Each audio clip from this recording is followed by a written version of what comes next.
करूंगा, जिसमें आप सीखेंगे कि पैसे का इज्जत कैसे करें, अमीर कैसे बने रहें और अपने पास जो भी है उसी में कैसे खुश रहें और हम्बल बने रहें। वैसे तो अमीर बनने के अनेकों रास्ते हैं, लेकिन अपनी अमीरी को बरकरार रखने का एक ही उपाय है और वो है अपने पैसे की वैल्यू को समझना। तो चलिए शुरू करते हैं। Number 1, don't waste money. चलिए इसे एक कहानी के माध्यम से समझते हैं। एक टेक्नोलॉजी एग्जीक्यूटिव था जिसने अपनी यंग एज में ही बहुत सारा पैसा और कंपनियां बना ली थी, लेकिन वह पैसे की कदर नहीं करता था। वह हर समय अपने पास नोटों की बंडल लेकर घूमता और अपने अमीर होने का दिखावा करता। एक दिन वह अपने दोस्तों को एक नोटों की गड्डी देकर कहता है कि इसे सोने के सिक्के में कन्वर्ट करके लाओ। उसके बाद वह अपने दोस्तों के साथ मिलकर गेम खेलता है कि कौन सोने के सिक्के को कितना दूर फेंक पाता है। पैसे के साथ उसका यह व्यवहार उसे जल्द ही बैंकरप्ट बना देता है। ऑथर अपनी बुक में एक दूसरी कहानी भी बताती है। रोनाल्ड जेम्स नाम का एक साधारण सा व्यक्ति था जिसने 25 वर्षों तक गैस स्टेशन पर कारों की मरम्मत की और 17 वर्षों तक फर्श पर झाड़ू लगाया। लेकिन जब उस व्यक्ति की मौत 92 ईयर बाद हुई तो उसके चर्चे देश विदेश के न्यूज चैनल और अखबारों में होने लगी, क्योंकि मरते समय उसके पास 58 करोड़ की संपत्ति थी। आखिर उसके पास इतना पैसा आया कहां से? इसके बारे में पता किया गया। सेविंग की पॉसिबिलिटीज ही नहीं है। ऐसे में बड़ी गाड़ियां और बड़े घरों के बारे में सोचना, ये सब हमारी पहुंच से बाहर है। इन्हीं सपनों को पूरा करने के लिए हम लॉटरी का टिकट खरीदते हैं। ऑथर इस कहानी के जरिए लोगों को ये संदेश देना चाहते हैं कि चाहे वो व्यक्ति गरीब हो या मिडिल क्लास से बिलोंग करता हो, वो अपने फाइनेंशियल रिलेटेड फैसले एक्सेल सीट का एनालिसिस करके नहीं लेता, बल्कि वो अपने फैसले परिस्थितियों और भावनाओं से प्रभावित होकर लेता है। ऐसा हो सकता है जो फैसले मैं लूं वो आपको मूर्खतापूर्ण लगे, या यह भी हो सकता है कि जो फैसले आप ले वो मुझे मूर्खतापूर्ण लगे। लेकिन हमारी फाइनेंशियल सक्सेस या ग्रोथ इस बात पर डिपेंड करती है कि हम परिस्थितियों और भावनाओं के ऊपर नियंत्रण कैसे रखते हैं, हम अपने पैसे को किस तरह से मैनेज करते हैं। नेक्स्ट, भाग्य और जोखिम।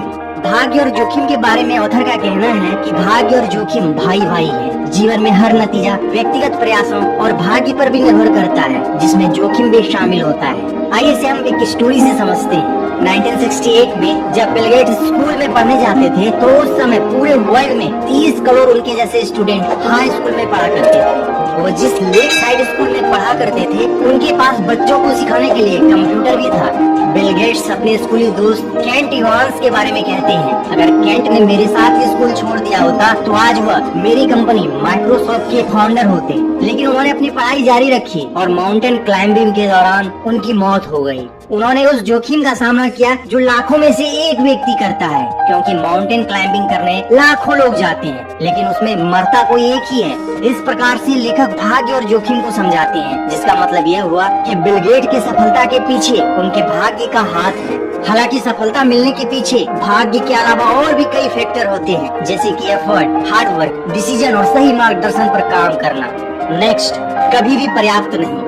साइकोलॉजी ऑफ मनी के बारे में समझने के लिए लेखक कोलकाता में जन्मे रजत गुप्ता का उदाहरण देते हैं और बताते हैं कि रजत अनाथ होने के बावजूद 40 साल की उम्र में मैकेंजी के सीईओ बने। उनके पास 2008 के दौरान कुल $100 मिलियन थे, जिसे वह चाहते तो बैंक में रखकर इंटरेस्ट इनकम के जरिए बिना कुछ किए ही 2 घंटे में 1 लाख रुपया कमा सकते थे। लेकिन वो इतने पैसे से संतुष्ट नहीं थे, वो करोड़पति से अरबपति बनना चाहते थे और इसी लालच में उन्होंने ऐसा काम कर दिया जिससे वर्षों का बना बनाया रेपुटेशन मिट्टी में मिल गई। वो बोर्ड मीटिंग में मिले सीक्रेट्स जानकारियों को फाइनेंशियल प्रॉफिट के लिए बेच दिया करते थे। इनसाइडर ट्रेडिंग के गुनाह में उन्हें दोषी करार देकर जेल में डाल दिया गया। ऐसे बहुत लोग हैं जो अपनी फाइनेंशियल गोल को अचीव करने के बाद भी दूसरा फाइनेंशियल गोल अचीव करना चाहते हैं। ऐसे लोग रुकते ही नहीं, लेकिन ऐसा न करके पैसे से ज्यादा अपने परिवार और सुख शांति को महत्व दें, क्योंकि ज्यादा पैसे का लालच आपके दिमाग की शांति को भंग कर सकता है। इसके अलावा दूसरे व्यक्ति के फाइनेंशियल ग्रोथ से अपनी ग्रोथ की तुलना न करें। जैसे कि मेरे दोस्त के पास रेंज रोवर है, ओडी है, तो मेरे पास भी होना चाहिए, ऐसा ना करें।